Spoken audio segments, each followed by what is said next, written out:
Hi, it's Brian from ATS. Welcome everybody to the ATS Training Advanced Selling Skills program. Today we'll be reviewing time management. As we've discussed before, you can only manage what you can measure. Therefore, it's very important that we start to look at all of the things we need to measure before we can really set a diary or a time management schedule that will suit what we need to do.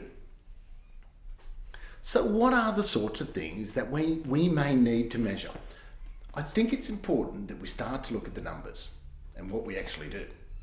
Numbers such as hit rates. Now, in case anybody isn't quite sure what I mean by hit rates, these could be how many appointments do we need to go on before we actually make a sale. Or it may be how many telephone calls do we need to make before we get an appointment.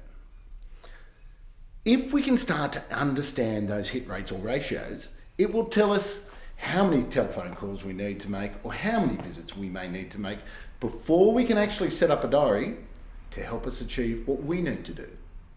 If we know what we want to achieve from our goal setting, then our hit rates can help us to work out how much time we need to spend on each task. When we set our goals, and for example, if we set our goal at 140% of target, we may need to come back and look at these hit rates to make sure that this goal is achievable or to see what we need to change to make it achievable. In Stephen Covey's book, 7 Habits of Highly Effective People, he looked at where do people work and how do they work.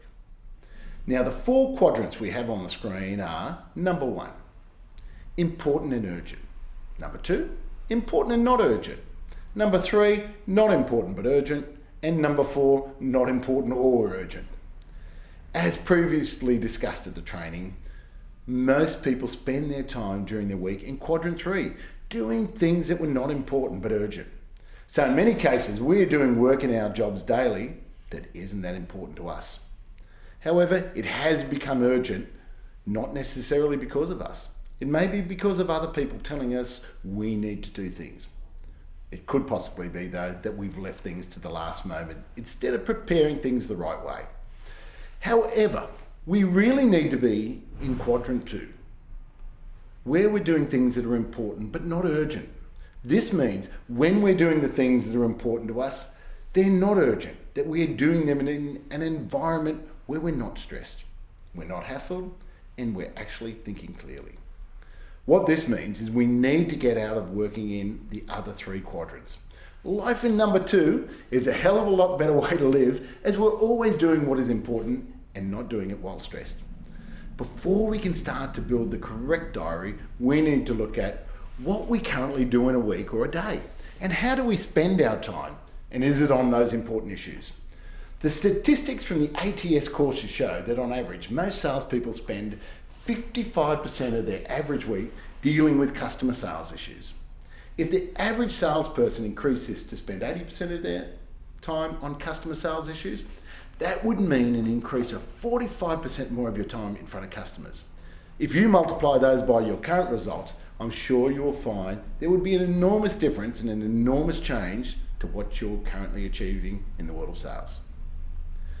If you added on that 45%, I'm sure most of the people in this room would be well and truly overachieving what they actually need to do on a day-to-day basis. Now, what comes with setting up your time management the right way, knowing your key numbers and your hit rates, and doing what's important? Well, the answer is excellent results. What comes with excellent results is less stress in your life, and with less stress in your life, you're far more comfortable to say things to customers to encourage them to come on board. You're not scared of losing customers, and all of a sudden, your confidence is sky high. The numbers tend to multiply, and the results are amazing. So what I encourage you to do now is firstly set a work goal, then analyze what you did in your last full working week.